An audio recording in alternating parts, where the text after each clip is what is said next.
ಬೆಂಗಳೂರಿನಲ್ಲಿ ಆಟೋ ಚಾಲಕರ ಬದುಕು ಬೀದಿಗೆ ಬಂದಂತಾಗಿದೆ. ದಿನವಿಡೀ ರಸ್ತೆಯಲ್ಲಿದ್ರೂ ಕೂಡ 2-3 ಸಾವಿರವನ್ನ ದುಡಿಯುತ್ತಿದ್ದ ಚಾಲಕರು, ಅಂದ್ರೆ ಈ ಹಿಂದೆ 2-3 ಸಾವಿರವನ್ನ ದುಡಿತಾ ಇದ್ದ ಚಾಲಕರು ಈಗ 500 ರೂಪಾಯಿ ಸಂಪಾದನೆ ಮಾಡೋಕ್ಕೂ ಕೂಡ ಹಿಂದೂ ಮುಂದೆ ನೋಡ್ತಾ ಪರದಾಡ್ತಾ ಇದ್ದಾರೆ. ಈ ಕುರಿತ ಡೀಟೇಲ್ಸ್ ಇಲ್ಲಿದೆ. ಬೀದಿಗೆ ಬಂದ ಆಟೋ ಚಾಲಕರ ಬದುಕು. ಬಾಡಿಗೆ ಸಿಗದೆ ಜೀವನ ನಡೆಸುವುದು ಕಷ್ಟ. ಬೈಕ್ ಟ್ಯಾಕ್ಸಿಗಳ ಓಡಾಟದಿಂದ ಬಿಸಿನೆಸ್ ಡೌನ್. ಬೆಂಗಳೂರಿನಲ್ಲಿ ಆಟೋ ಚಾಲಕರು ಬಾಡಿಗೆ ಸಿಗದೆ ಪರದಾಡ್ತಿದ್ದಾರೆ. ಬೆಳಿಗ್ಗೆ 5 ಗಂಟೆಯಿಂದ ರಾತ್ರಿ 12 ಗಂಟೆಯ ತನಕ ರಸ್ತೆಯಲ್ಲೇ ಇದ್ರೂ ಬಾಡಿಗೆಗಳು ಸಿಗ್ತಿಲ್ಲ. ನಿತ್ಯ 2 ರಿಂದ 3 ಸಾವಿರ ಹಣ ಸಂಪಾದನೆ ಮಾಡ್ತಿದ್ದ ಆಟೋ ಚಾಲಕರು ಇದೀಗ 500 ರೂಪಾಯಿಯಿಂದ 800 ರೂಪಾಯಿ ಸಂಪಾದಿಸೋಕೆ ಕಷ್ಟಪಡ್ತಿದ್ದಾರೆ.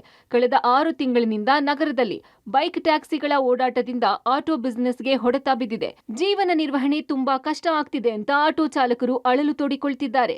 ಸರ್, ಇವತ್ತಿನ ದಿನದಲ್ಲಿ ದುಡಿಮೆ ಇಲ್ಲ, ಮನೆ ಸಂಸಾರ ಸಾಗಿಸೋದು ತುಂಬ ಕಷ್ಟ ಇದೆ. EMI ಕಟ್ಟೋಕ್ಕೂ ಆಗ್ತಾ ಇಲ್ಲ, ಪ್ರತಿಯೊಂದರಲ್ಲೂ ಕಷ್ಟ ಇದೆ ಸರ್. ಇವತ್ತು ಈ ಆಟೋ ಜೀವನನೇ ಬೇಡ ಅನಿಸ್ಬಿಟ್ಟು ತುಂಬ ಜನ ಸಾಲ ಗೀಲ ಮಾಡಿಕೊಂಡು ಅಲ್ಲಿ ಫೈನಾನ್ಸ್ ಕಟ್ಟೋಕ್ಕಾಗ್ದಿರಾ ಸೂಸೈಡೇ ಮಾಡ್ಕೊಳ್ತಾ ಇದ್ದಾರೆ. ಇವತ್ತಿನ ದಿನದಲ್ಲಿ ಬಾಡಿಗೆ ಇರಲ್ಲ, ಯಾವುದೂ ಇರಲ್ಲ. ಅದೇ 2 ವೀಲರ್ ಅವರಾದರೆ ನಮ್ಮ ಅಕ್ಕಪಕ್ಕನೇ ಬಂದು ಒಂದು ಬಾಡಿಗೆ ಹಾಕೊಂಡು ಹೋಗ್ತಾ ಇರ್ತಾರೆ. ಮೆಜೆಸ್ಟಿಕ್ನ ಮೆಟ್ರೋ, ರೈಲ್ವೆ ನಿಲ್ದಾಣ ಸೇರಿ ಹಲವು ಕಡೆ ಬಾಡಿಗೆ ಸಿಗದೆ ಆಟೋ ಚಾಲಕರು ಗ್ರಾಹಕರಿಗಾಗಿ ಕಾಯುತ್ತಿದ್ದಾರೆ. ಗಂಟೆಗಟ್ಟಲೆ ಕಾದರೂ ಬುಕಿಂಗ್ ಸಿಗ್ತಿಲ್ಲ. ಬೈಕ್ ಟ್ಯಾಕ್ಸಿಗಳಿಗೇನೆ ಹೆಚ್ಚು ಬುಕಿಂಗ್ ಆಗ್ತಿದೆ. ವ್ಯಾಪಾರವಿಲ್ಲದೆ ಆಟೋ ಚಾಲಕರು ಮೆಜೆಸ್ಟಿಕ್ನ ಮೆಟ್ರೋ ನಿಲ್ದಾಣದ ಬಳಿ ಗಂಟೆಗಟ್ಟಲೆ ಕಾಯುತ್ತಿದ್ದಾರೆ. ಮಕ್ಕಳ ಸ್ಕೂಲ್ ಫೀಸ್, ಜೀವನ ನಿರ್ವಹಣೆ ಕಷ್ಟ ಆಗ್ತಿದೆ.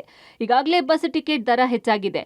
ನಮಗೆ ಆಟೋ ದರ ಏರಿಕೆ ಅನಿವಾರ್ಯ ಆಗಿದೆ ಅಂತ ಸರ್ಕಾರಕ್ಕೆ ಒತ್ತಾಯ ಮಾಡಿದ್ದಾರೆ. ಆಟೋ ಬಾಡಿಗೆ ಸಿಗದೆ ಆಟೋ ಚಾಲಕರು ಇದೀಗ ಕಂಗಾಲಾಗಿದ್ದಾರೆ. ಈಗ ಸದ್ಯ ನಾನು ಮೆಜೆಸ್ಟಿಕ್ನ ಮೆಟ್ರೋ ನಿಲ್ದಾಣದ ಮುಂಭಾಗದಲ್ಲಿದ್ದೀನಿ. ಸೊ ಅವ್ರನ್ನೇ ಮಾತನಾಡ್ಸೋಣ.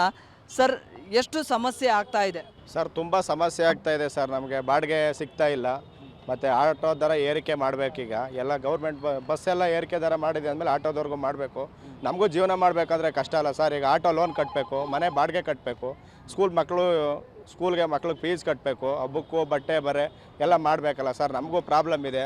ಅದರಿಂದ ಸರ್ಕಾರಕ್ಕೆ ಮನವಿ ಮಾಡ್ಕೊಳ್ಳೋದೇನಪ್ಪ ಅಂದರೆ ನಮಗೂ ಆಟೋ ಡ್ರೈವರ್ಗೂ ಒಂದು ಇದು ಮಾಡಿಕೊಡಿ ಅಂತ ಕೇಳಬೇಕು ಸರ್. ಈಗ ಸರ್, ದರ ಏರಿಕೆ ವಿಚಾರದಲ್ಲಿ ಕೂಡ ಈಗ ಬಸ್ ದರ ಕೂಡ ಏರಿಕೆ ಆಯಿತು, ಆಟೋ ದರ ಕೂಡ ಏರಿಕೆ ಮಾಡಬೇಕು ಅಂತೇಳಿ ಪ್ರಸ್ತಾಪ ಮಾಡಿದ್ರು. ಆದರೆ ಆಗಲಿಲ್ಲ, ಕ್ಯಾನ್ಸಲ್ ಆಯಿತು.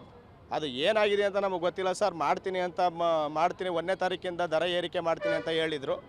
ಅದೇನಾಯಿತು ಅಂತ ಗೊತ್ತಿಲ್ಲ, ಇದ್ದಕ್ಕಿದ್ದಂಗೆ ಸ್ಥಗಿತಗೊಳಿಸಿದ್ದಾರೆ ಸರ್. ಸರ್, ಏನು ಹೇಳ್ತೀರಿ? ಬಾಡಿಗೆಗಳು ಸಿಗ್ತಾ ಇದೆಯಾ? ಲೈಫ್ ಲೀಡ್ ಮಾಡೋದು ಎಷ್ಟು ಕಷ್ಟ ಅಂತ? ತುಂಬ ಕಷ್ಟ ಇದೆ. ಆಟೋ ಲೈನ್ ನಾವೇ ಬಿಟ್ಬಿಟ್ಟು ಯಾವುದೋ ಕೆಲಸ ಹೋಗೋಣ ಅಂತ ಇದ್ದೀನಿ. ಇವಾಗ 500 ಬೆಳಗಿಂದ ಸಾಯಂಕಾಲ 500 ತೊಗೊಳೋಕೆ ಕಷ್ಟ ಆಗ್ಬಿಟ್ಟಿದೆ. 500 ರೂಪಾಯಲ್ಲಿ ಏನು ಜೀವನ ಮಾಡೋಕ್ಕಾಗುತ್ತೆ, ನೀವೇ ಹೇಳಿ ಸರ್. ಎಷ್ಟು ಗಂಟೆಗೆ ನೀವು ಕೆಲಸಕ್ಕೆ ಬರ್ತೀರಿ? ಎಷ್ಟು ಗಂಟೆಗೆ ಮನೆಗೆ ಹೋಗ್ತೀರಿ? 7 ಗಂಟೆಗೆ ಬರ್ತೀನಿ ಬೆಳಗ್ಗೆ, ಸಾಯಂಕಾಲ 7-7:30 8 ಗಂಟೆವರೆಗೂ ಗಾಡಿ ಓಡಿಸ್ತೀನಿ. ಈ ಟ್ರಾಫಿಕಲ್ಲಿ ಎಷ್ಟು ಬಾಡಿಗೆ ಹೊಡೆಯೋಕ್ಕಾಗುತ್ತೆ ಸರ್? ಅದು ಬಿಸ್ನೆಸ್ ಬೇರೆ ಇಲ್ಲ. ಈ ರಾಬಿಟೋ ಎಲ್ಲ ಬಂದುಬಿಟ್ಟು ಎಲ್ಲ ತುಂಬ ಕಷ್ಟ ಆಗ್ಬಿಟ್ಟಿದೆ. ಎಲ್ಲ ಹುಡುಗರು ಎಲ್ಲ 2 ವೀಲರ್ ಬುಕ್ ಮಾಡ್ಕೊಂಡು ಹೋಗ್ತಾವ್ರೆ.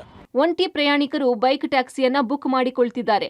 ಆಟೋ ಹತ್ತೋಕೆ ಬರ್ತಿಲ್ಲ. ರಾತ್ರಿ ಇಡೀ ರೈಲ್ವೆ ನಿಲ್ದಾಣಗಳ ಬಳಿ ಕಾದ್ರೂ ಬುಕ್ಕಿಂಗ್ ಆಗ್ತಿಲ್ಲ.